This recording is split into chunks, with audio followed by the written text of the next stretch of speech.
In this video, I will show you how to fix friends can't join in once human. Ensure the game servers are up and running.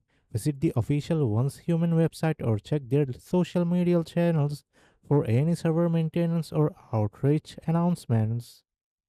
If it doesn't help, ensure that you and your friends are running the same version of the game. Check for updates in your game launcher and install any available updates to avoid version mismatches. Now, check for verify internet connection. A weak or unstable network can prevent connections. Restart your router or switch to a wired connection for a more stable experience. If it doesn't help, open Once Human and go to settings. Ensure your multiplayer settings allow friends to join. Check that the game is set to friends only or public mode as needed.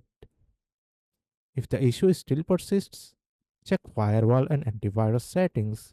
Firewall or antivirus software might be blocking the game connection. Add Once Human to the exceptions list in your firewall and antivirus settings. If it also doesn't help, try inviting your friends directly through the game's invite system. Sometimes the in game invite function can bypass connection issues that prevent friends from joining. And that's it. By following these steps, you should be able to fix the issue of friends not being able to join your game in Once Human. If this video helps, like, share, and subscribe.